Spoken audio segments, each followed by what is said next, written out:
evening everyone. As you can see, we are driving home, but I wanted to tell you, because I won't have time when I get home, about this really cool talk that we just attended via the Norfolk and Norwich Bat Group by a gentleman who was an expert on exotherms. His talk that he gave us was about white crayfish populations here in the UK, and it's fascinating, heartbreaking, and super important. So I'm gonna tell you about it so you can suffer as well.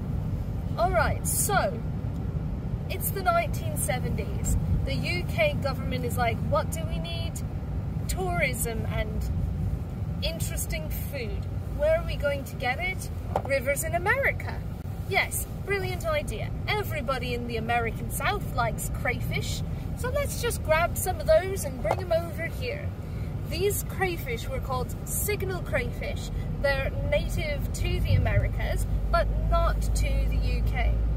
What they didn't account for at the time was that, unfortunately, there is a native crayfish here in the UK called the white-clawed crayfish. They're not as hardy as the signal crayfish because they don't have predators like alligators and gar, so they don't survive in every sort of environment like the signal crayfish does. Everyone knows where I'm going with this. The signal crayfish, quickly in the grand scheme of things, took over most of the waterways in England and up into some of Wales and Scotland as well. The white-clawed crayfish is a dwindling species here in the UK because of the introduction of this invasive species. He also illuminated the difference between non-native and invasive species, which I think is something that is not necessarily common knowledge, and that is that a non-native species is a species that is, as it sounds, not native, but is introduced to an environment, but it has either positive or neutral effect. Meanwhile, an invasive species is introduced either on purpose or not into an environment, and it has a detrimental effect to that ecosystem, to that environment. So that is essentially what happened. Now, there's a really difficult situation here, right? Because it can be, you need licenses to trap crayfish because it could be a white-clawed crayfish, which is protected. Also, there's almost no way to trap signal crayfish that doesn't make their population come back stronger. So, when you're trapping crayfish, the most common and most productive way, as far as numbers, to trap crayfish is to set in a trap with, you know, some nasty, gross stuff they like, you know, maybe a bit of like cat food or something.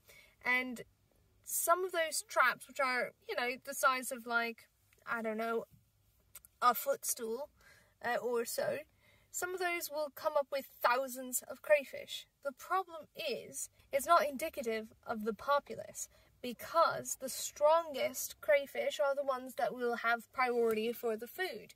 And that means that if you then trap them and remove them, the population will come back worse.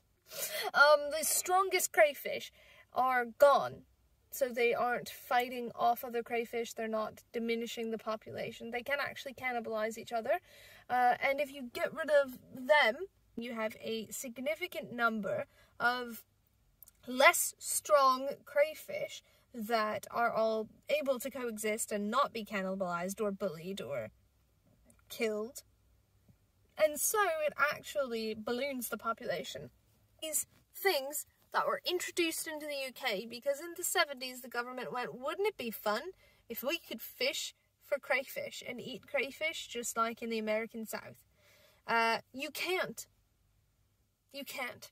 Because you need a license to trap crayfish because they might be a protected species of crayfish, the ones that we are currently decimating. There's no good solution. There are things that could be done. They're thinking about, you know, things like genetic modification of the crayfish, the red signal crayfish specifically, to, you know, make them less able to reproduce. But that would be many years down the line, thousands of pounds worth of work. Another thing is that some populations of white-clawed crayfish in mainland Europe have started to show resistance to a plague. It's called a crawfish plague. Basically what it actually is a mold that red signal crayfish can carry, that white signal crayfish, being recently introduced to this by the red signal crayfish, do not have immunity to, and so they cannot withstand it for the most part. Well, there are some clays in mainland Europe that actually can. Some folks support breeding with those clays so that we can have a higher immunity within all white crayfish population, but it's not quite that simple. I want to make it like really clear from someone who loves food and loves eating invasive species that if you're over in the UK, don't eat crawfish. They're talked about online as like good foraging foods and stuff, but it's not sustainable for the ecosystem. As much as we'd like to get rid of them or at least diminish their population, there aren't really a lot of safe and effective ways to trap them without ballooning their population, and the traps that are being used can also spread this mold that kills white-clawed crayfish. So anyway, that's a fun little story about how the government in the 70s just thought it would be super fun to bring in signal crayfish from the American South and decimated our native populations. Have a nice day.